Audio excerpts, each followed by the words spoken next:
Elite Dangerous is the fourth instalment of the sandbox space sim series Elite, and due for release later this year. As it's been almost 20 years since the last Elite, younger viewers could be forgiven for being unfamiliar with the series. 1984's Elite is widely credited as being the grandfather of the open-world sandbox game.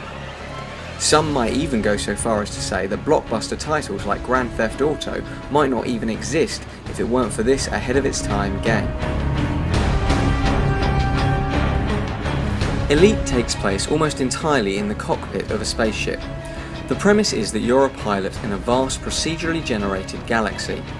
You can become a trader, a courier, a pirate, a bounty hunter, or any combination of the above. You can upgrade your ship and buy new ones to help facilitate whatever it is you like to do. Elite gives you no direction beyond make your way in the galaxy.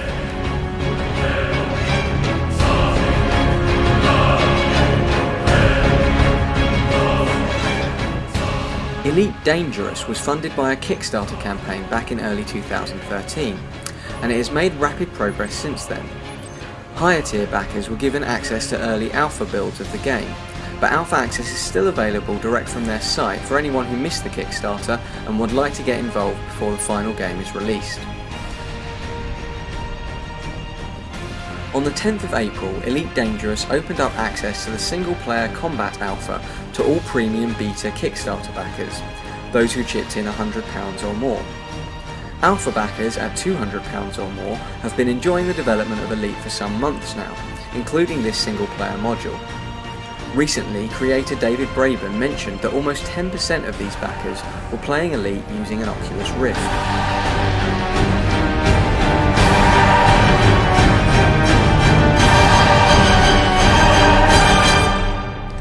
This figure is encouragingly high, but not totally surprising. You might reasonably expect that early adopters of the one would be early adopters of the other, especially considering the obvious synergies between the Oculus hardware and Elite's core gameplay.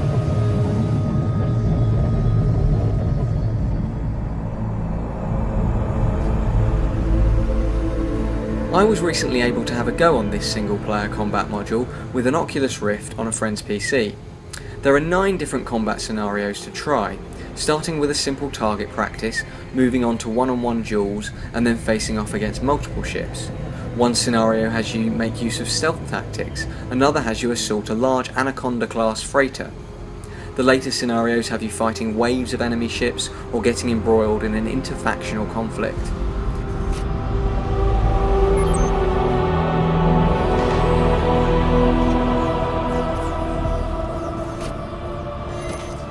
These scenarios increase in difficulty as you progress, and they showcase different weapon loadouts as well as different ways to approach combat.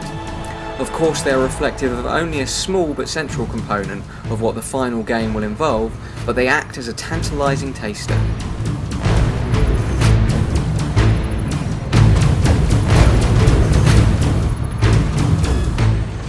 Ambushing the unfortunately named freighter Big Score in the Supply Strike mission is one of my favourites. Trying to evade its powerful beam weapons as you engage its fighter escorts before turning your missiles on it is a thrill. Being in the midst of a massive space battle in the faction scenario is just incredible to watch on the Rift. The much talked about stealth system, based on a mechanic of trying to minimise your ship's heat output, did not come into focus as sharply as I would have hoped it would in the mission Predator and Prey. It was not totally clear to me how far my attempts at stealth were effective, how close I ever was to being detected, or if I was just sufficiently far away from the dangerous mercenary ship that you're supposed to avoid.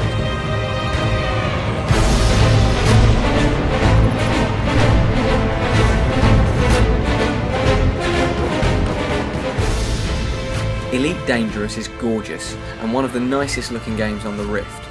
The ship models are of an incredibly high quality and some of the lighting effects are breathtaking. Your cockpit looks very realistic thanks to the visual effects on the glass of the windows, and it's great being able to look around the cockpit, although it could certainly do with a pilot avatar. The holographic displays work well and the classic radar is still as useful as it ever was. One of the loveliest little touches is how the panels blow out in true sci-fi fashion as you take hits. It is even possible for the windows to smash, sucking out all of the oxygen from the cockpit, giving you 2 minutes before you asphyxiate. The visuals combined with the realistic changes to the sound effects are so compelling that you're feeling real peril, as if you really do only have moments before you die a cold death in the vacuum of space.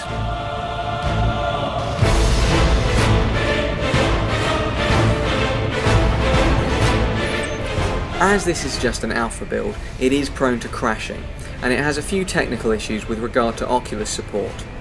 The occasional crash is no big deal, and to be expected.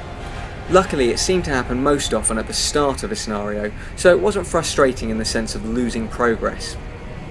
Some of the issues with Oculus implementation were somewhat strange. For example, when I first booted up the game, the Oculus was set as a duplicated monitor. This worked absolutely fine until it inexplicably stopped working after a couple of plays, after which the game only seemed to support setting the Rift up as an extended display. The menus almost always, but not consistently, failed to display the right offset for each eye, making them completely unusable, quite aside from resolution issues.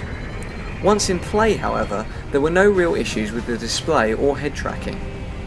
Comfort-wise, I experienced no nausea or disorientation in play, even as I barrel rolled past asteroids or got knocked off into a wild spin after clipping one of them.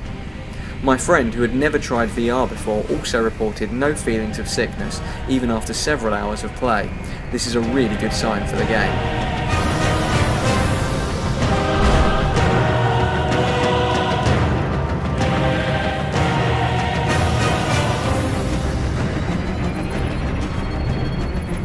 Playing Elite Dangerous with a DK1 is a really thrilling experience, and well worth doing if you have access to both.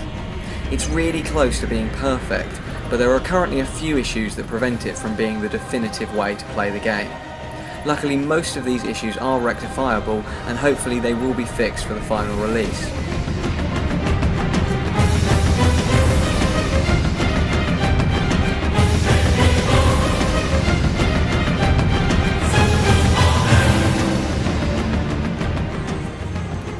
Firstly, the perennial problem of the DK1 screen being low resolution. On the whole, it's not a problem, but it can sometimes be very difficult to see the thin line to target when you're using ballistic weapons. This is exacerbated by the targeting reticule being slightly off. Sometimes your lasers will seem to hit a little bit to the side of the target dot. This may be to do with the reticle itself being situated at a different depth of field from the target. It is easily corrected for, but off-putting nonetheless. When playing without a Rift, you have access to UI side panels to your left and right.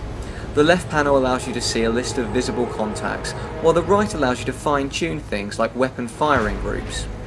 What is strange is that there doesn't seem to be any way to access these in Oculus mode. It's potentially tricky as controls change contextually when you're looking at these menus, so you wouldn't want to accidentally select them when freely looking around. However, they seem to be positioned such that looking at them would be a pretty deliberate movement. Presumably they'll be added in time, and the Combat Alpha doesn't really need these menus, so it doesn't significantly detract from the experience as is.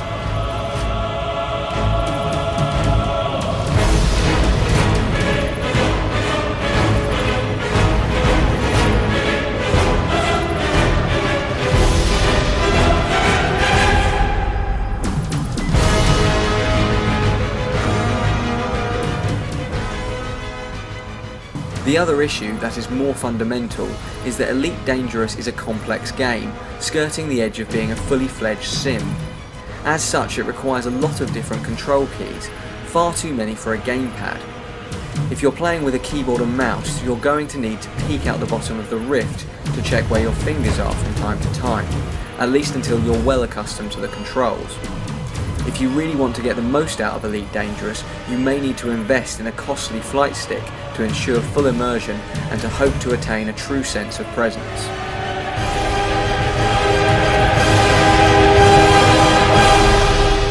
Is the Elite Dangerous combat build worth £100 on its own? Well, no, obviously not. While it is a far more polished VR space sim than anything else you'll find right now, it is not without its share of implementation issues. The limited selection of combat scenarios will not hold your attention for that long, although to be fair, I would have loved to have a longer time with them. It should be noted that backing the game is about more than just getting early access. If you have the disposable income and want to support the creation of Elite, you probably won't regret spending the money.